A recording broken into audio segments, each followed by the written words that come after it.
একটু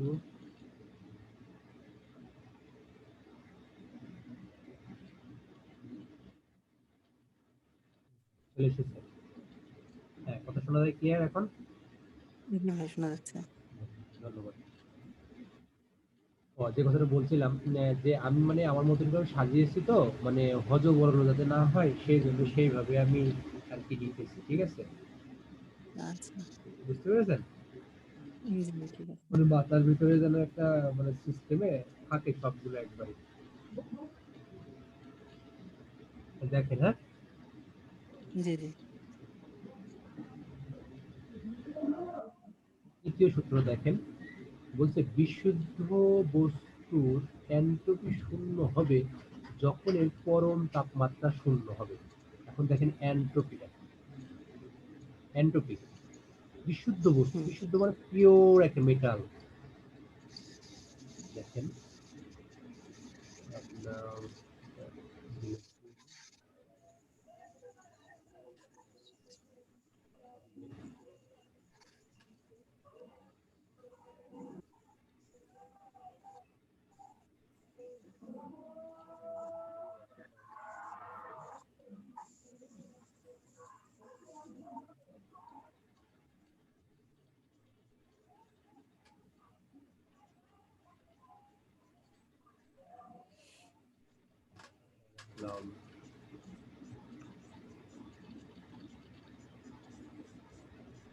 এন্ট্রপি মানে পরিবর্তন, হ্যাঁ? এই যে এন্ট্রপি শব্দটা হচ্ছে পরিবর্তন করা। কি পরিবর্তন করব আমরা? এন্ট্রপি শব্দের অর্থ হলো পরিবর্তন। মানে এই এন্ট্রপি শব্দের অর্থ হলো পরিবর্তন। প্রতি ডিগ্রি তাপমাত্রায় এনথালপি, এনথালপি পরিবর্তন। এনথালপিটা আবার কি? এনথালপিটা কি? এনথালপি হলো এনথালপি দ্বারা কোনো গ্যাস সরবরাহিত তাপের পরিবর্তন। এনথালপি কোনো গ্যাসে সরবরাহিত তাপের পরিবর্তন। মানে একটা গ্যাস, পাশে গ্যাস আছে, এই গ্যাসে কি পরিমাণ তাপ সরবরাহ করলাম, হ্যাঁ, সেই পরিমাণটাকে আমরা এনথালপি বলি। আর এনট্রপি হলো পরিবর্তন করা। কি পরিবর্তন করবে? প্রতি ডিগ্রি তাপমাত্রায় এনথালপি পরিবর্তনে যে পরিমাণ কাজ পাওয়া যায়, এনথালপি পরিবর্তনে যে পরিমাণ কাজ পাওয়া যায় তাকে হলো এনট্রপি বলে। ইহা ক্রিয়াশীল পদার্থের একটি তাপীয় গুণ। ক্রিয়াশীল পদার্থ কোন ক্রিয়াশীল পদার্থ? মনে করুন ওই মেটালটার ওর যে গুণ আছে, হ্যাঁ, তাপীয় গুণ, কি পরিমাণ তাপ সে সরবরাহ করলো, তাপের একটা গুণ থাকে, মানে কম তাপ, বেশি তাপ, হ্যাঁ, যা তাপ প্রয়োগে বৃদ্ধি পায় এবং তাপ সরবরাহে হ্রাস পায়। তাপের গুণ কি? কোনো সময় সেটা আপনার বৃদ্ধি পাবে এবং তাপ অপসারণ সেটা হ্রাস পাবে, হ্যাঁ, এই যে গুণাবলী। তাহলে এন্ট্রপি হলো, এন্ট্রপি শব্দের অর্থ হলো পরিবর্তন করা। কার পরিবর্তন করে? তাপের পরিবর্তন করা, তাপ বৃদ্ধি কম। এবং প্রতি ডিগ্রি তাপমাত্রায় এনথালপি পরিবর্তনে যে পরিমাণ, যে সর্বোচ্চ পরিমাণ কাজ পাওয়া যাবে, সর্বোচ্চ পরিমাণ কাজ পাওয়া যাবে, হ্যাঁ, তাকে এন্ট্রপি বলে। ইহা ক্রিয়াশীল পদার্থ, ক্রিয়াশীল পদার্থ মানে যেই পদার্থের উপরে কাজ করা হবে, যেটা নিয়ে কাজ করা হবে, তার তাপীয় গুণ, সে কি পরিমাণ আমি তাপ দিলাম, তাপ প্রয়োগে সে বৃদ্ধি পাবে এবং তাপ যখন আমি সরিয়ে নেব সেটা সেটা আবার হ্রাস পাবে, হ্যাঁ। অ্যান্ড্রু কথা বোঝা গেছে? জি ভাই। হ্যাঁ, আর এনথালপি পরিবর্তন, এনথালপি পরিবর্তন মানে কি? এনথালপি মানে কোনো গ্যাস সরবরাহিত তাপ, একটা গ্যাস আছে, সেই গ্যাসে কি পরিমাণ তাপ সরবরাহ করলাম, আমি কি পরিমাণ তাপ সরবরাহ করলাম, হ্যাঁ, সেটাকে নির্দেশ করে এনথালপি। তো সবগুলো সূত্র দেখবো নিচে আছে আমাদের, সব সূত্র গুলো আমরা দেখবো। তাহলে আমরা যেখানে ছিলাম সেখানে চলে যাই। মানে ওই সংজ্ঞাতে দুটো কথা আছে সেজন্য বলে দিলাম। বিশুদ্ধ বস্তুর এন্ট্রপি শূন্য হবে যখন এর পরম তাপমাত্রা শূন্য হবে। কার পরম তাপমাত্রা? ওই যে মেটালটা নিয়ে কাজ করতেছি আমরা। বিশুদ্ধ, এই তৃতীয় সূত্রে বিশুদ্ধ বস্তুর এন্ট্রপি শূন্য হবে কখন? যখন ওর পরম তাপমাত্রা, কার পরম তাপমাত্রা? ওই মেটালের, ওই গ্যাসের, হ্যাঁ, পরম তাপমাত্রা যদি শূন্য হয় আর এই বস্তুর এন্ট্রপিও শূন্য হবে। ক্লিয়ার? জি ভাই। এটা বলবো না, এটা বলবো না এখন, এগুলো বলবো না এটা, যেগুলো বলার দরকার ছিল ওগুলো এখন বলবো। বয়েল আর চার্লসের সূত্র সবই জানেন। বয়েল সূত্রটা কি বলছে, কোন নির্দিষ্ট গ্যাসের তাপমাত্রা স্থির, টেম্পারেচারটা কি হবে, constant temperature. Boyle temperature constant, যার আয়তন, এই যে আয়তন চাপের ব্যস্তানুপাতিক পরিবর্তন করে, সেটা হলো বয়েলস ল। এরকম এই কথাটা আরো সহজ করে মনে রাখতে পারবেন যে volume is inversely proportional to pressure, মানে এই যে আয়তনটা ইনভার্সলি প্রপোর্শনাল, কিন্তু কার সাথে, এই সরি, এই প্রেসারটা ইনভার্সলি প্রপোর্শনাল কার সাথে, আয়তনের সাথে।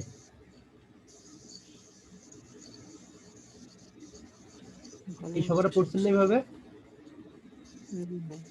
আর এমনিতে আপনারা কিভাবে মনে রাখেন, এটা কিভাবে মনে রাখেন বলেন তো একজন। ওইটা হচ্ছে তাপমাত্রা স্থির বয়েলস লতে, আর ওই যে জেনারেল গ্যাস ইকুয়েশন আছে ওখান থেকেও এটা আনা যায় আর কি।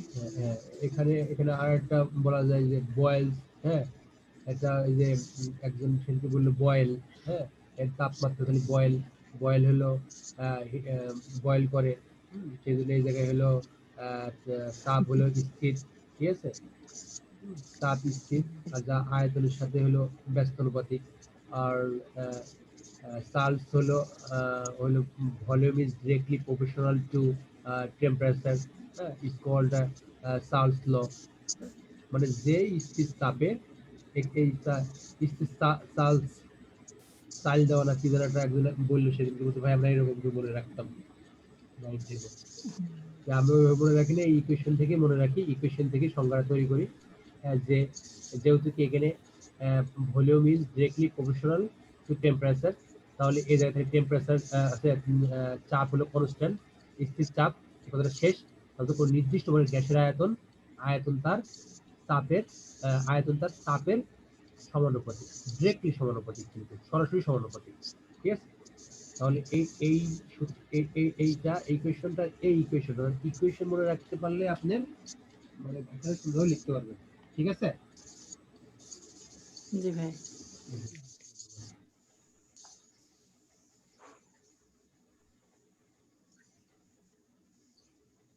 তারপরে চার্লস গেল, সূত্র তাপ, লিন তাপ, এগুলো আপনি সহজে মনে রাখতে পারবেন। আমার মেন যে টপিকসটা, এই অধ্যায়ের মেন টপিকসটাই হলো থার্মোডাইনামিক্স প্রসেস। এই থার্মোডাইনামিক্স প্রসেস এটাই হলো এই অধ্যায়ের জন্য মেন টপিকস, এটাই হলো আলোচ্য বিষয়।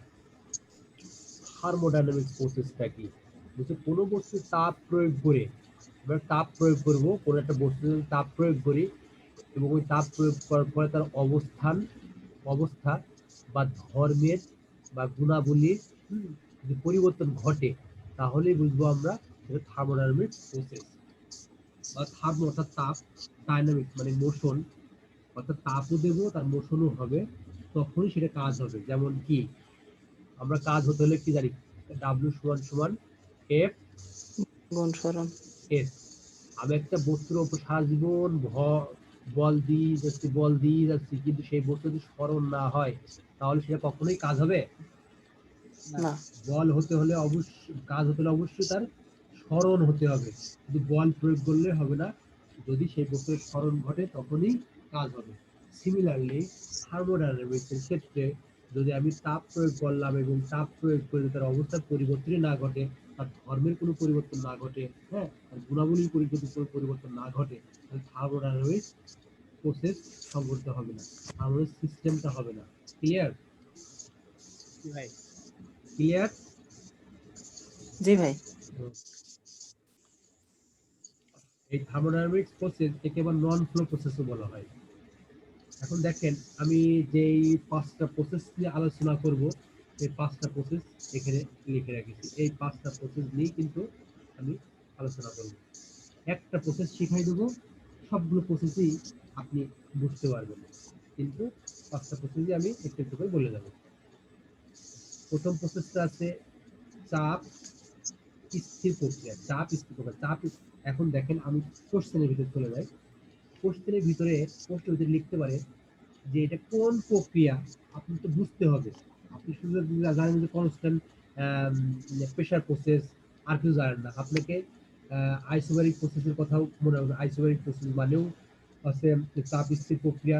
আমি বলি একবার প্রথমে, তাপ স্থির প্রক্রিয়া অর প্রশ্নের লেখা থাকতে পারে কনস্ট্যান্ট প্রেশার, অর লেখা থাকতে পারে আইসোবারিক প্রসেস, অর লেখা থাকতে পারে N equal zero process. N equal zero মানেও এই তাপ স্থির প্রক্রিয়া। যখন আমরা সূত্রগুলোর ভিতরে যখন দেখবো, হ্যাঁ, আর একটা গ্রাফ আছে সংকোচন প্রসারণের সাধারণ সূত্রের উপরে, সেখান থেকেও আমরা দেখব যে কিভাবে এন ইকুয়াল জিরো হলো। এন হলো পলিট্রপিক পলিট্রপিক সূচক। হ্যাঁ, পলিট্রপিক সূচককে এন দ্বারা ডিনোট করা হয়। আমরা নিচে গেলে আস্তে আস্তে বুঝতে পারবো। আর একটা হলো আয়তন স্থির প্রক্রিয়া, অর একে বলা হয় কনস্ট্যান্ট ভলিউম প্রসেস, অর একে বলা হয় আইসোরিক প্রসেস। এগুলো যে কোনো একটা ভাষা প্রশ্নের ভিতরে উল্লেখ থাকতে পারে। অর এই প্রশ্নের ভিতরে বলে দিতে পারে যে আইসোমেট্রিক প্রসেস। কারণ এই প্রসেসগুলো আপনি নাম মনে রাখতে হবে এই জন্যই, কারণ আপনি সূত্রে অ্যাপ্লাই করতে হবে। সূত্রে অ্যাপ্লাই করতে হলে এটা কোন প্রক্রিয়া আপনাকে জানতে হবে। হ্যাঁ, আপনি শুধু যদি আয়তন স্থির প্রক্রিয়ার কথাই মনে রাখেন তাহলে হবে না, সবগুলো নামই আপনাকে মনে রাখতে হবে। আয়তন স্থির, তাহলে আয়তন মানে ভলিউম, কনস্ট্যান্ট স্থির প্রক্রিয়া হলো প্রসেস, এদের মনে রাখলেন। এর সাথে সাথে আপনার isochoric process or isometric process or n polytropic সূচক equal to n equal to infinity. এটা আপনার মনে রাখতে হবে। যে কোনো একটা কথা প্রশ্নের ভিতরে লেখা থাকতে পারে। ক্লিয়ার? জি ভাই। আচ্ছা যাই, আর 10টা মিনিট লাগবে, অনলি 10 মিনিট শেষ হয়ে যাবে। তাপমাত্রা স্থির প্রক্রিয়া। তাপমাত্রা স্থির, এটা বলতে পারে constant temperature process or isothermal process, or বলতে পারে পলিট্রপিক সূচক n ইকুয়াল টু 1। ক্লিয়ার? জি ভাই। এরপরে রুদ্ধতাপীয় প্রক্রিয়া অর একে বলতে পারে isentropic process or reversible adiabatic. এখানে একটা কথা লিখিনি, temperature, reversible adiabatic temperature process, অর্থাৎ রুদ্ধতাপীয় প্রক্রিয়া। অর এটা থাকতে পারে পি ভি, নিচে আছে সবগুলো আছে, তাও আমি এখানে একবার বলে যাচ্ছি। P V power gamma equal constant, PV power gamma equal constant process. তখন বুঝে নিতে হবে যে হ্যাঁ, এটা রুদ্ধতাপীয় প্রক্রিয়া। সিমিলারলি পলিট্রপিক প্রসেসের অন্য কোনো নাম থাকবে ডাইরেক্ট পলিট্রপিক প্রসেস, অর থাকতে পারে এখানে শুধু এন হবে পলিট্রপিক প্রসেসে। পলিট্রপিক প্রসেস এবং রুদ্ধতাপীয় প্রক্রিয়া সবগুলো সেম, শুধুমাত্র রুদ্ধতাপীয় প্রক্রিয়া হলো গামা, আর পলিট্রপিক ক্ষেত্রে শুধুমাত্র পিভি পাওয়ার এন, পলিট্রপিক সূচক এন বলবে। ঠিক আছে? জি ভাই। দেখেন এই প্রসেসগুলোর শর্টলি ব্রিফ।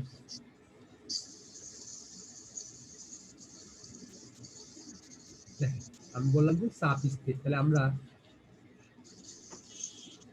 চার্লস এবং বয়েলসের সমন্বয় সূত্র অনুযায়ী জানি যে P1 V1 by P1 equal P2 V2 by T2। তাহলে যেহেতু কনস্ট্যান্ট, তাহলে P1 V1 equal to P, তাহলে কি হলো V1 by T1 equal V2 by T2। এখন অনেকগুলো প্রক্রিয়া সংঘটিত হতে পারে, অনেকগুলো প্রসেস সংঘটিত হতে পারে, সেই জন্য এই লাইনটা লিখে রাখি যে P1 by V1 equal P2 by V2, এরকম ডট VN বাই ধারাবাহিকতা। TN এভাবে চলতে থাকবে। এখন দেখেন ফিগার, দেখেন যে কনস্ট্যান্ট প্রেশার, দেখেন P আর ভি, পিভি ডায়াগ্রামে দেখেন পি, এই যে constant pressure, constant pressure line এটা, হ্যাঁ, লাইনটা কনস্ট্যান্ট না, জি। এই জায়গায় কনস্ট্যান্ট। আরটা মনে রাখবেন, পিভি ডায়াগ্রামে যদি স্ট্রেট লাইন হয়, হ্যাঁ, টিএস ডায়াগ্রামে সেটা প্যারাবোলিক হয়, হ্যাঁ, বাঁকা হবে কিন্তু, হ্যাঁ, ঠিক বেশি আছে? বাঁকা। দেখেন এই যে প্রেশার, এ প্রেশার এখানে ছিল constant pressure, constant pressure, constant constant pressure, দেখেন সে সময় কি এর কনস্ট্যান্ট প্রেসার ছিল, কিন্তু তাপমাত্রা কি আস্তে আস্তে আস্তে আস্তে কি বাড়ছে না? আস্তে আস্তে কিন্তু বাড়ছে। কারণ কি দেখেন, কি জন্য বাড়ছে দেখেন, ভলিউমের পরিবর্তন হচ্ছে না? ভলিউম পরিবর্তন হবে দেখে বলিস না, ভলিউম এবং টেম্পারেচার পরিবর্তন হবে। তাহলে ভলিউম টেম্পারেচার পরিবর্তন হয় দেখেন, তাহলে সেই জন্য তো আছে এই যে এই লাইনটা আস্তে আস্তে উঠছে না? জি ভাই। বুঝতে পারছেন? এই ফিগারটা টিএস ডায়াগ্রাম, টিএস ডায়াগ্রাম আর পিভি ডায়াগ্রামটা জি ভাই। ওকে, সেম কথা। আয়তন স্থির ক্ষেত্রেও কিন্তু সেম কথা, একেবারে সেম কথা, কিন্তু এখানে কিন্তু সেম কথাগুলো। এই যে এ লাইনটা আপনার হলো কনস্ট্যান্ট ভলিউম, তাহলে এটা কি স্ট্রেট লাইন? দেখেন স্ট্রেট লাইন না? দেখেন কি টেম্পারেচার কমবে না? টেম্পারেচার কিন্তু জি কমবে। দেখেন এই যে লাইনটা, দেখেন এই যে এই লাইনটা কিন্তু টেম্পারেচার কমতেছে। টেম্পারেচার কিন্তু ছিল হাই, ছিল দেখেন হাই ছিল, আস্তে আস্তে আস্তে আস্তে কমপ্রেস হচ্ছে না টিএস ডায়াগ্রামে? হুম হুম ইভি ডায়াগ্রামে যদি স্ট্রেট লাইন হয়, টিএস ডায়াগ্রামে সেটা কি হবে? বাঁকা হবে। বুঝতে পারছেন এই কথাটা? জি ভাই। মানে কনস্ট্যান্ট ভলিউমের ক্ষেত্রে, কনস্ট্যান্ট প্রেসারের ক্ষেত্রে যে কথাগুলো বললাম, হ্যাঁ, আর কনস্ট্যান্ট প্রেসারের ক্ষেত্রে যে কথাগুলো বললাম, কনস্ট্যান্ট ভলিউমের ক্ষেত্রে কিন্তু সেম কথাটা আবার, ঠিক আছে? জি এর শব্দ সূত্র আছে, সেই চারটা দেখালে বুঝতে পারবেন। এই যে চারটা দেখাবো আমি, এই চারটা কিভাবে মনে রাখবেন সেটাও বলবো। আমি মনে রাখার জন্য যে এইভাবেই তৈরি করে রেখেছি, তো সবাই যদি মনে রাখতে পারে। কনস্ট্যান্ট তাপমাত্রা স্থির ক্ষেত্রেও কিন্তু এখানে যে ইকুয়েশনটা লিখছি সেম কথা। মানে এটা কি বলা লাগবে? আমি তো কিন্তু বুঝতে পারছি যে এটা পারবেন, কারণ কি সেম কথাটা ক্লিয়ার। হ্যাঁ। কারণ এটা তো একেবারেই সহজ কথা। দেখেন, তাহলে তাপমাত্রা স্থির দেখতে হলে তো প্রথমে আমাকে কিন্তু টিএস ডায়াগ্রাম দেখতে হবে, টিএস ডায়াগ্রামের দিকে লক্ষ্য রাখতে হবে। আমি কিন্তু পিভি ডায়াগ্রামের দিকে লক্ষ্য রাখবো না এখন। তাপমাত্রা স্থির, দেখেন এই দেখেন টেম্পারেচারটা কি কনস্ট্যান্ট না? হ্যাঁ, হুম হুম জি ভাই। টেম্পারেচার কনস্ট্যান্ট, খালি কি টিএস ডায়াগ্রামে যেটা স্ট্রেট লাইন, পিভি ডায়াগ্রামে সেটা কি বাঁকা। কা- ঠিক আছে কথা? হ্যাঁ, জি ঠিক। ঠিক আছে কিনা? দেখেন, সেটাই কিন্তু জি জি এই যে প্রেশার এখানে কিন্তু কম ছিল, প্রেশার কিন্তু আস্তে আস্তে আস্তে আস্তে কিন্তু বাড়ছে। হ্যাঁ, টেম্পারেচার দেখেন, প্রেশার যদি বাড়তেছে, এই দেখেন টেম্পারেচার আস্তে আস্তে আস্তে কিন্তু বাড়ছে। এখানে ছিল, এদিক থেকে এদিক যাচ্ছে। ক্লিয়ার? ডায়াগ্রামটা মনে থাকবে না? PV diagram, TS diagram draw করতে পারবেন না? যদি বলি যে হ্যাঁ হলো কনস্ট্যান্ট টেম্পারেচার বা আইসোথার্মাল প্রসেসে পিভি এবং টিএস ডায়াগ্রাম অঙ্কন করো। হ্যাঁ তখন তো এগুলাই হবে। ক্লিয়ার কথাটা? প্রশ্ন কিন্তু এইটুক, সেই জন্য কিন্তু এভাবে লিখে রিপ্রেজেন্ট করছি প্রথমে। এই তো অনেকগুলো সূত্র আছে এখনো, এই সূত্রগুলো আলোচনা করবো আমরা। রুদ্ধ তাপীয় প্রক্রিয়া, রুদ্ধ তাপীয় প্রক্রিয়া এই কথাটা তো সবগুলোই বললাম, এবং এই কথাটাও বলে দিচ্ছি আমি প্রথমে, এই লাইনটাও বলে দিচ্ছি। P1 V1 power gamma equal P2 V2 power gamma equal constant, যেহেতু কন্টিনিউয়াস অনেকগুলো প্রসেস হয়, সেজন্য Vn Vn power gamma equal constant, কথাটা বলে দিচ্ছি। এখন দেখেন, যেহেতু রুদ্ধতাপীয় প্রক্রিয়া, আমাকে আগে টিএস ডায়াগ্রাম দিয়ে লক্ষ্য রাখতে হবে, সবসময় খেয়াল রাখবেন। টিএস ডায়াগ্রাম লক্ষ্য রাখতে হবে, তো এখানে কি হবে? এন্ট্রপিটা কনস্ট্যান্ট হবে। কি হবে এখানে? Entropy constant. ক্লিয়ার? তাহলে টিএস ডায়াগ্রামে এটা হলো স্ট্রেট লাইন, তাহলে পিভি ডায়াগ্রাম কি হবে? সেটা বাঁকা। টিএস ডায়াগ্রাম বাঁকা কি হবে। হবে? সেটা পিভি ডায়াগ্রাম সেটা কি হবে? বাঁকা হবে না? জি জি মানে এটাতে যদি স্ট্রেট লাইন হয়, পিভিতে যদি টিএস ডায়াগ্রামে যদি স্ট্রেট লাইন হয়, পিভিতে সেটা হলো বাঁকা প্যারাবোলিক হয়ে যাবে। আর যদি পিভিতে যদি স্ট্রেট লাইন হয়, টিএস ডায়াগ্রাম সেটা বাঁকা হয়ে যাবে। আমরা তো ওই হুম হুম সাইকেল যখন ড্র করছি, তখন যখন দেখলেই বুঝতে পারবে, এটা হচ্ছে কেউ একটা ড্র করতে পারলে আর একটা ড্র সে ইজিলি করতে পারবে। জি বুঝা গেছে এই কথাটুকু? জি ওকে, একদিনই কিন্তু অনেক কথা বলে দিচ্ছে আর কি, জি ভাই দিন এগুলো। কারণ ওই সামনের ক্লাস মানে ওদেরকে আমি এই পর্যন্ত পড়িয়ে দিয়েছি। আমি চার্ট পর্যন্ত পড়িয়ে দিয়েছি, এগুলো পড়াইনি আমি। এই যে এই পর্যন্ত পড়ছি, এই যে এনথালপি এন্ট্রপি এই পর্যন্ত পড়িয়ে দিয়েছি, এবং এবং এই চারটা পড়িয়ে দিয়েছি, কারণ এই পলিটপিক সূচক পর্যন্ত পলিটপিক পলিটপিক প্রক্রিয়া পর্যন্ত দেখাই দিয়েছি। আপনাদেরও আমি এই দিলাম হলো রুদ্ধতাপীয় প্রক্রিয়া দেখা দিলাম, আর পলিটপিকটা দেখাই দিই। পলিটপিক এবং রুদ্ধতাপীয় প্রক্রিয়া রিভার্সিবল এলিমেন্ট টেম্পারেচারটা কিন্তু সেম, ঠিক আছে? এই পলিটপিক জি প্রক্রিয়া না আর রুদ্ধতাপীয় প্রক্রিয়া কিন্তু সেম সেম সেম সেম, সবগুলো সেম, শুধু এনার বুঝছেন? গামা। হ্যাঁ, এনার গামা এখানে আর কোনো পার্থক্য নেই। আর একটা কথা মনে রাখবেন, হচ্ছে গামা অলওয়েজ এন থেকে বড়, অর্থাৎ যদি প্রশ্নের ভিতরে এরকম দেখেন যে পিভি 1.4 তাহলে বুঝে নিতে হবে এটা ঊর্ধ্বতাপীয় প্রক্রিয়া। যদি পিভি পাওয়ার 1.25 অর্থাৎ 4 এর নিচেই, 4 এর নিচে যা হবে, কিন্তু এখানে 39 এটা থাকলেও কিন্তু হলো হচ্ছে আপনার ওই পলিটপিক প্রসেস, সরি ঊর্ধ্বতাপীয় প্রক্রিয়া। আর ওরা 3.9 এর নিচে যা হবে সবগুলো তখন বুঝে নেবেন, এবং 3.5 পর্যন্ত কিন্তু এখানে কাউন্ট করে, কিন্তু 3.5 পর্যন্ত রুদ্ধতাপীয় প্রক্রিয়া এরকম যদি লিখে দেয় তাহলে সেটা বুঝে নিতে হবে রুদ্ধতাপীয় প্রক্রিয়া। আর যা এর নিচে যে সব মান থাকবে এই এরকম দিয়ে থাকে যে এত ইকুয়াল টু কনস্ট্যান্ট, তাহলে বুঝে নিতে হবে যে এটা হলো পলিটপিক প্রক্রিয়া। বুঝতে পেরেছেন? জি জি, হ্যাঁ, সুন্দর জিনিস।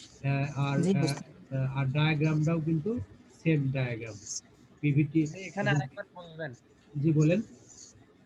মানে এই যে এই দুইটার পার্থক্যটা আরেকবার বলবেন প্লিজ। এই পলিটপিক আর রুদ্ধতাপীয় প্রক্রিয়া, হ্যাঁ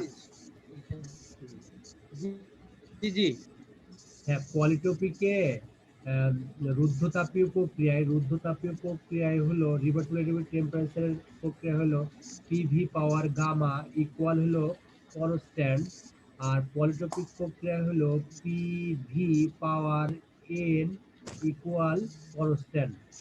এরপরে এই কথাটি উল্লেখ না থেকে মান দেওয়া থাকতে পারে PV power 1.4 or 1.39 equal constant দেওয়া থাকতে পারে, এবং এর মানের নিচে যতগুলো মান দেওয়া থাকবে তখন সেটা বুঝে নিতে হবে যে এটা পলিটপিক প্রসেস। এখানে সে ধরা দেওয়া থাকলো 25 or 29 এক্সেট্রা ইকুয়াল কনস্ট্যান্ট, তখন বুঝে নিতে হবে এটা একটা পলিটপিক প্রসেস, এটা একটা রুদ্ধতাপীয় প্রক্রিয়া বলে রিভার্সিবল টেম্পারেচার প্রসেস।